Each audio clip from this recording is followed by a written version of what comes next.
Jim, I want to start out with energy reform in this country.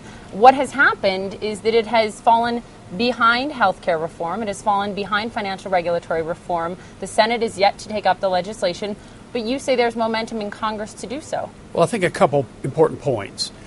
The conventional wisdom says it's going to be punted to 2011, which means we have to start all over in the House as well as the Senate.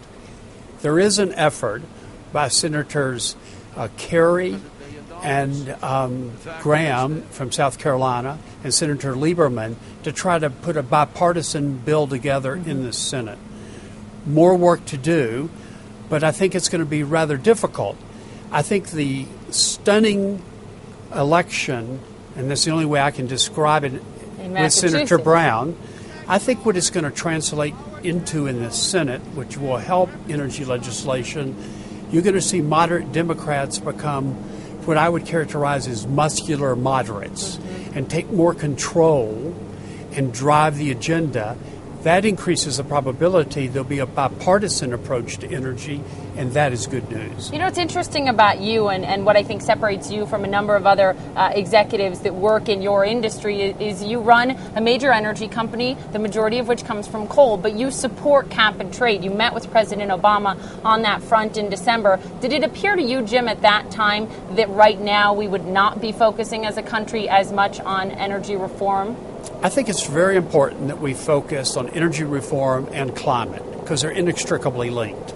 It also can translate as we repower our nation into stimulating the economy and the creation of jobs. So it's that those factors are so inextricably linked is a reason why we need to address it. Because if we have a clear roadmap, then we can make investments. And let me give you an important statistic. Today, there's 100,000 megawatts, one-third of the coal fleet in the United States, that is 40 to 70 years old. If we retired and replaced all that fleet, think of all the jobs that would be created as we did that.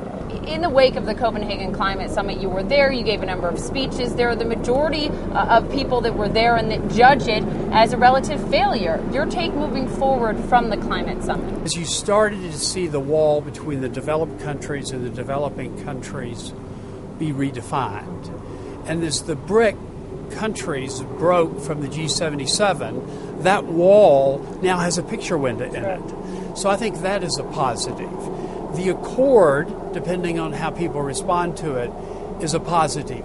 But I think the most important insight I gained from it is while the UN process is important and necessary, I don't think at the end of the day that's the process that gets the job done. I think it's effective. It's not effective. And it proved there that it wasn't effective. I think the answer is going to lie in the G20 plus. It's going to be in the MEF countries. It's going to be the G2. It's going to be both multilateral and bilateral negotiations that will move us forward. Well, Jim, what kind of attention is energy policy in the United States and climate change globally getting here at Davos as you can see it? I think that there's been less emphasis on it than last year. I think the other thing is that I see among the Europeans what I call climate fatigue. And as they go forward, I think one of the challenges is to keep people's head in the game all around the world so that we can work on this and come up with a roadmap that translates into investment in jobs. Sure.